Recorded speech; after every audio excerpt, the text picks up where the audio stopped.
sort of swing at. I know more people need that. Even though we're getting full, you can with potatoes and green beans.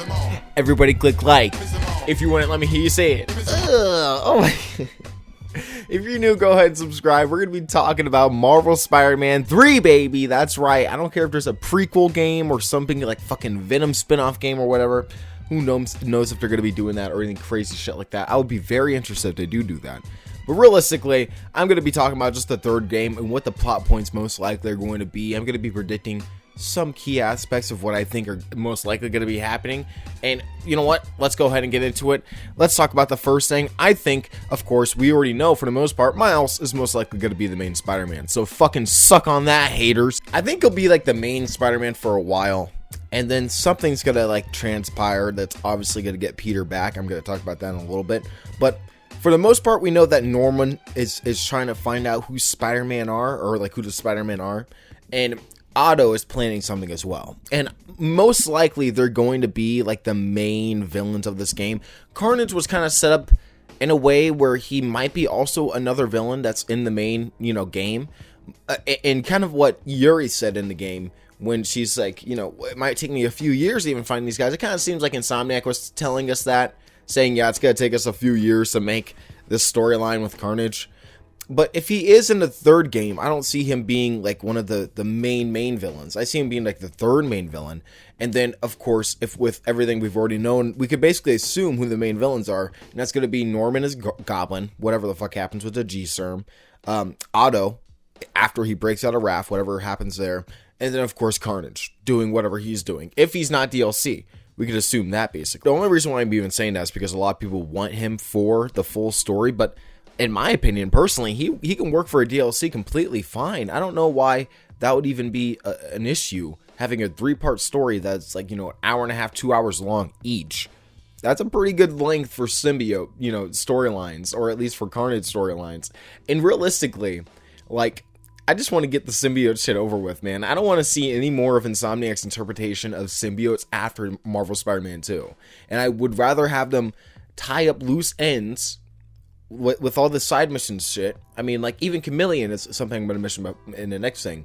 But I feel like Chameleon would have a better presence in the next game than Carnage would, if you know what I mean. I feel like just wrapping all the symbiote stuff up now, killing off whatever, freaking Carnage and the symbiotes, and then just moving on to the next plot, which is going to be Goblin. I think that would be a better case to do it.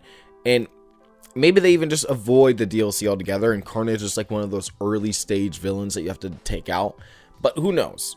Carnage is kind of up in the air, and they kind of left it to our own interpretation to see like where he might be in the next future. But I personally would rather see him in a DLC. Other people might disagree and say that they want him in the main story, but we'll have to wait and see what they do there. Another thing too is like maybe after Carnage attacks or whatever, and then Peter comes back, Norman goes out and he's Goblin now, and he kind of tries to hitch a plan with Otto, and in the process kills Otto.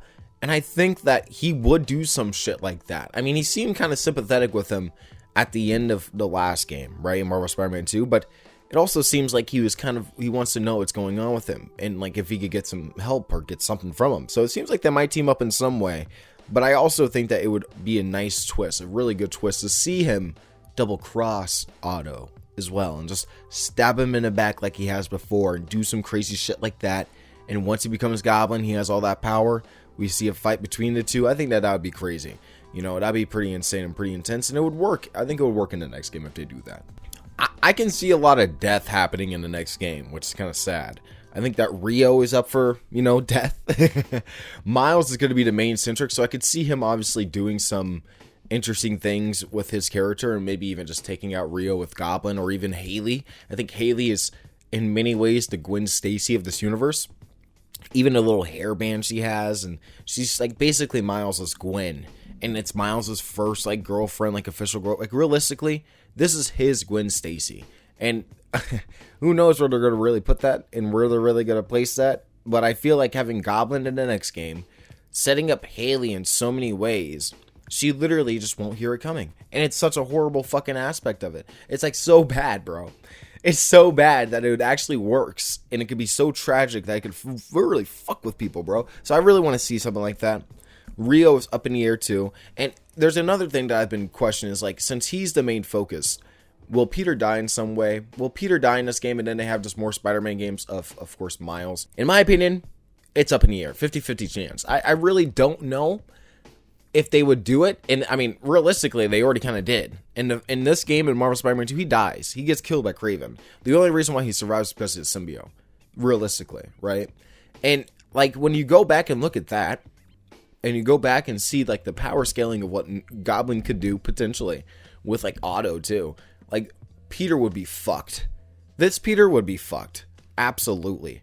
So I think that it is possible, and it would be an interesting thing to see in this universe, but I think that Insomniac will most likely go towards the happier ending route and have Peter kind of grow old and have a kid and do some stuff like that and try to stay true to the thing that editorial Marvel doesn't do, which is, you know, stay true to the character to Peter Parker. So we'll see what happens there.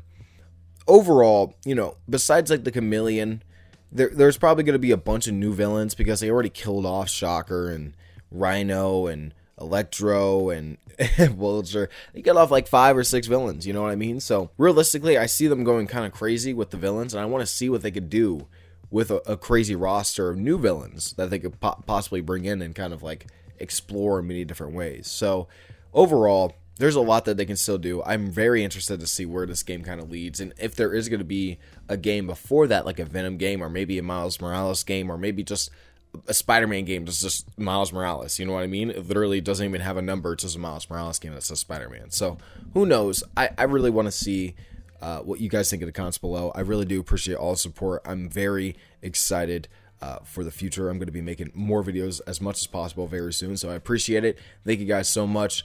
Happy Thanksgiving. I kind of forgot to say that in the beginning, but either way, I appreciate it, and I'll see you guys in my next one. Peace out.